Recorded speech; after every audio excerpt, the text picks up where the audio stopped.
Hey, it's InkdMage, and I'm going to be taking you through a preview for WizKids Quests from the Infinite Staircase miniatures. So these miniatures are for the Wizards of the Coast campaign book, Quests from the Infinite Staircase, which is a collection of old school adventures that have been updated for 5e. I don't know how many of these monsters, from this series are in that particular book, if they've added some others, but I know there are some specific minis in this collection for creatures in, the adventures, particularly I can see some that I have here for Expedition to Barrier Peaks. So since I mentioned that one, why don't we start out with a couple minis from it? These minis, at least I know, are in Expedition to Barrier Peak. We have this Bunny-oid, which is a cute little rabbit-like creature. And then we've got these androids. And the androids are really great minis. This one has a little bit of first edition cheese to it because it's got boxing gloves. So I'm sure in the spaceship there is probably a training area where people, fight androids. And then this one is a straight up android. This is an item, actually. It's powered armor from Expedition to Barrier Peak. So that's kind of cool because it's it has powers beyond just being armor. Like if it has a charged fuel cell, if it doesn't, it's just like plate armor, which is still impressive, but it has other functions for whoever wears it if they have it charged. So this is a campaign-specific mini that's very cool. One of my favorite monsters is the Rug of Smothering. And so I love this miniature. I wish it was a little bit bigger on that large base, but it still is very cool. I have a printed resin one that's broken a couple times that I've had to fix. This one will not break. So here is an animated suit of armor. And this is my favorite one they've made. Look at the position of the hand, like it's all like ring wraith-like creepy. It's doffing its helm with a plume on it. This is just a terrific mini. If you're like me, you like using suits of armor. So having, some variety is good because you could have two suits of armor on either side of the door that activate and come to life. This is definitely one of my favorites in the set. Maybe my favorite. If you've ever played in one of my games, you know I like throwing Gricks at players, especially a combination of a couple regular Gricks and an alpha Grick. Now, this Grick is smaller than Gricks we've seen in the past. It's still a medium base, like a regular Grick, and it looks terrific, but it's definitely smaller. I would like it to have been just a little bit larger. But that being said, it's great to have more Gricks to throw down. Maybe one day I'll have my players stumble upon an entire Grick colony. That would be dangerous. Here we have a Darrow Raider. Not sure what that is in his hand. Some sort of arcane bomb to throw. He's got no shoes. So Darrow are, if I'm correct, they're like insane cousins of Durgar. I've used them a few times, but they're not a go-to for me. But it's always good to have more for variety. I'm a fan of the Cockatrice. Cockatrice, however you say it. I say Cockatrice. I love these minis and all their forms. This may actually be my favorite one, though. I really like it a lot. It looks like a demonic chicken. Here is a peck. It looks like it's spelled Petch, but I believe it's peck. And that's another Underdark creature. So clearly there's got to be some Underdark encounters in this book. If not, you could always use it for the, is it Prince of Apocalypse? Which one had the Underdark in it? I forget. Look at this handsome fellow. It's a leprechaun. It doesn't look like what a typical leprechaun looks like, and I like that. It gives him character. Hey, stay in focus, buddy. He's got like a mushroom cap hat with some spectacles and an amazing mustache and sideburns. He looks like he's a cook or perhaps a bartender at a leprechaun colony. I don't know. He's got an apron. I like him. Look at those big ears. That is a very cool mini. A handsome fella. This little guy is a Gibberling, and I imagine they're mischief makers. I don't think I've ever used a Gibberling before. And what's interesting is they have a Gibberling Swarm. And so you've got a little cluster of Gibberlings, and then printed on there, you know, what I imagine is supposed to be the swarm. My first thought on this was like, oh, I don't know that I like that. I would have rather had, you know, a bunch of them on there. However, look at what you can do. You could have it swarm the space of other minis. And then now that makes it a pretty useful swarm mini. And then you can still see through the clear bases, you know, the eyes and the black mass of the swarm. So at first I wasn't crazy about it. And then now I'm like, yeah, you know what? That's pretty clever. This is a terrific mummy. He's wearing the wealth he had in life before being, you know, after his death, and now buried with it, only to rise from a tomb. Let's get kind of a closer look if we can get this in focus. Look at the maw. Can you see that? Isn't that great? This is a very, very cool mummy, and I love the spooky stance. You can really see him dragging his feet. Reminds me of the mummy in the old Johnny Quest cartoon. This creature is a thorny Vegapygmy. Looks like it's got multiple eyes on each side of its head. And pretty gnarly. If you're like me and you like having, you know, creatures in the forest that your players don't expect you to throw at them, like chokers and shambling mounds, this is probably a cool mini to include in the mix. Speaking of woodland creatures, this is a Barkbar. Now, I don't know anything about this creature from 5e, and I know very little from Advanced Dungeons & Dragons, except for in the old school Advanced Dungeons & Dragons, I think it was Monster Manual 2, these things could spontaneously produce druids.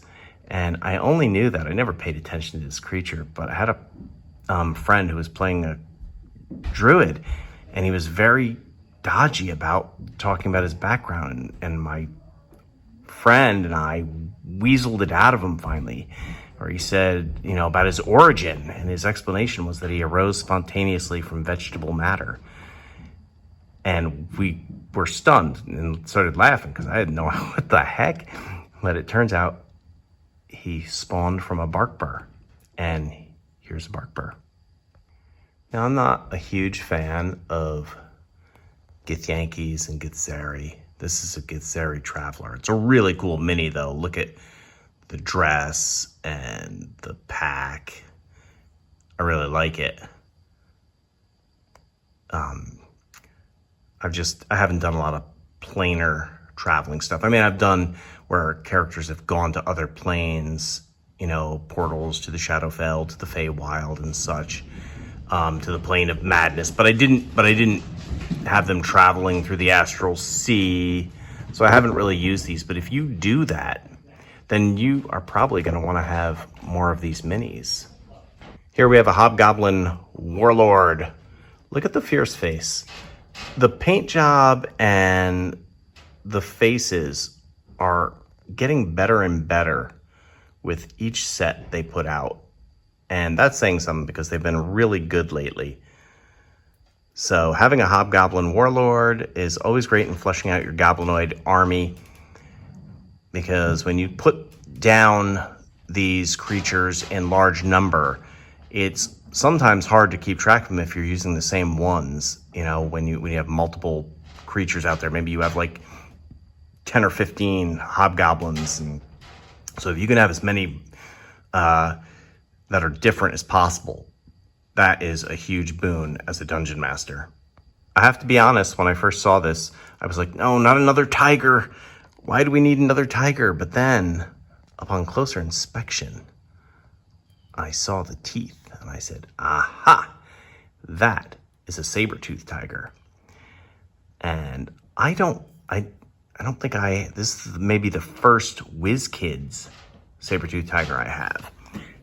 I think the one I have is a Reaper Mini. And Reaper Minis are great, but you have to paint them. And they don't have this clear bottom. And so for me, that makes WizKids superior. I love the clear base, and I love that they come painted and that they don't chintz out on that. It's always good to be able to add to your animal collection when you are running games. Who knows when you need a goat, or you have a player who wants to turn into a goat. So it's good to have these miniatures.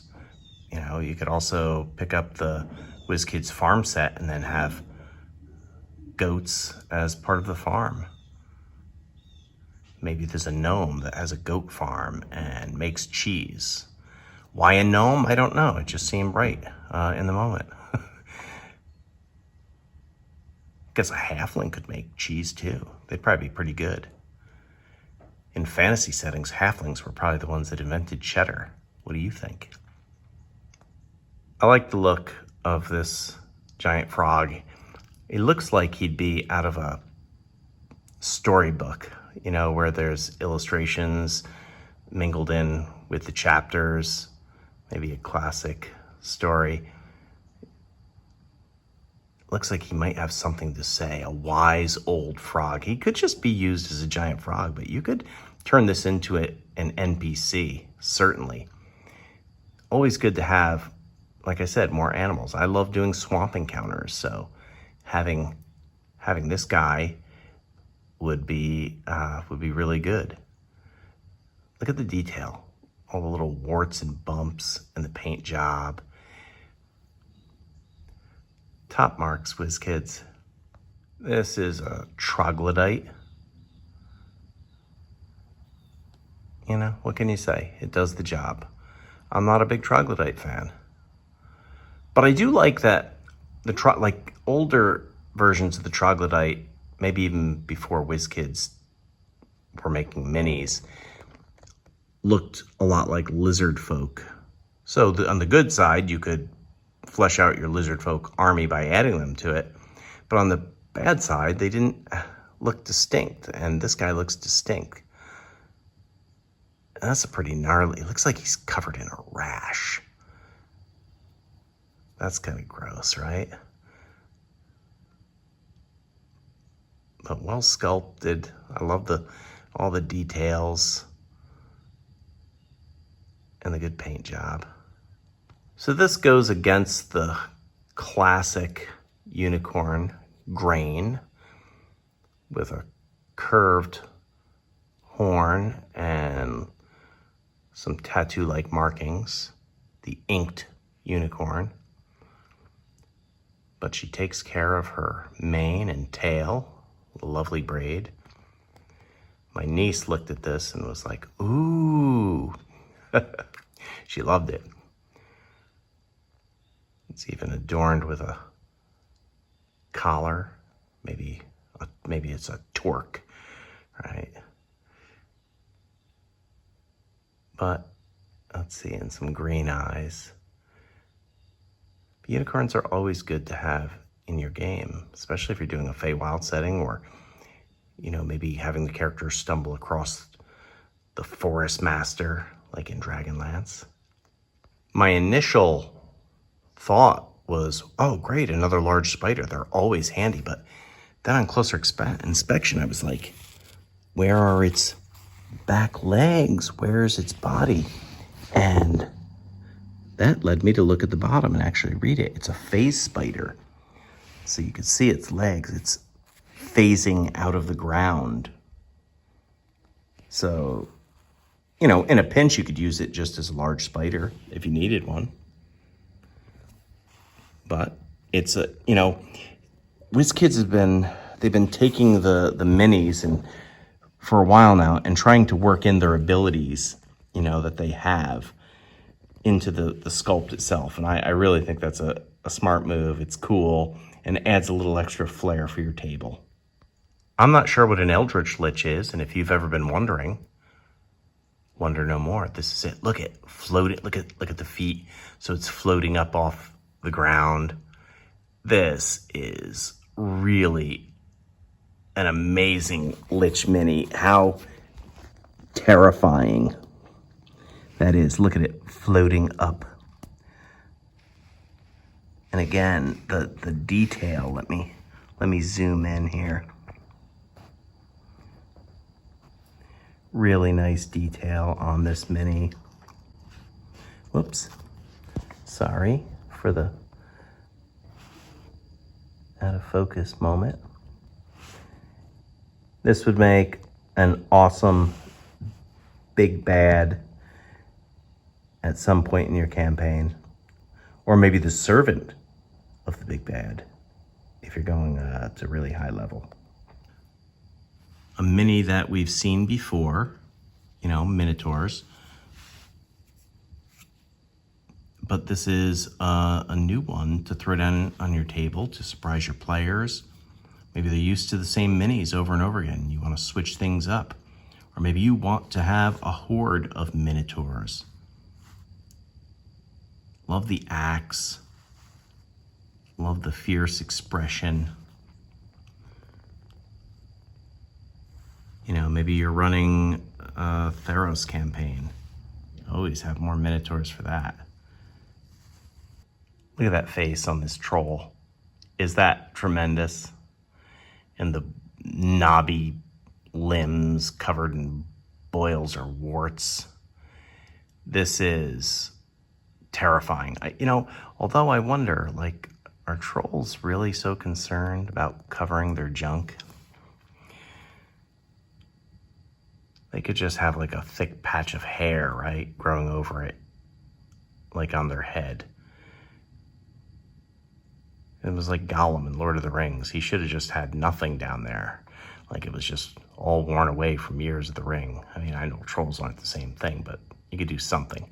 Sometimes it feels silly to me, but, you know, but maybe these are modest trolls. Maybe they're a little more civilized. I mean, I'm not going to knock that belt, though. Look, with the human skull. That's really great. That face, though. So hideous. So delightful, though. I can't wait to use this one. I've been collecting minis for coming on 20 years. And I have thousands of miniatures. I love them. And I have to admit, I think this may be the first clay golem I have. I think I've used other minis for clay golems really avoided using that monster because I didn't have a mini. But now I do. How cool is this? I love that he's got an expression. I mean, it really does look like a lump of clay. I grew up near this place called it was like the clay pits, and there was so much clay. The ground was clay, the cliffs were clay. I used to go and play there all the time. And this really takes me back to that. So I'll be using this creature. And again, you could, if you had this one and maybe you didn't have a stone golem, you could use it as a stone golem. You could use it as a lumpy flesh golem. Plenty of variety with this mini, and I like that. You know I'm a fan of variety. Here we have a water weird. Now, the only water weird I have, other than this one, is it was a Reaper one where it was like a medium base where it was coming out of the well. And I used to have to use water elementals when I wanted, you know, an appropriate water weird of appropriate size. But now I've got this one, and that is fantastic. Look at it. The translucent blue. We'll plop this down on a map where there's water and drown my players. So these are the minis from the brick that WizKids sent me. Thank you, WizKids. And it's for quests from the Infinite Staircase. So whether you're running the campaign or you're just building out your collection, you can't go wrong. These look terrific. Out of the ones I showed you, do you have a favorite one? Perhaps it's like mine, the animated armor. If you like this video, please like, share, and subscribe. Tell your friends. Follow me on Instagram for extra XP. I do most of my posting over there, but I like to come here and drop videos to show you things that I think will help dress up your table and make it exciting for you and your gamers. Until next time, I'll catch you later.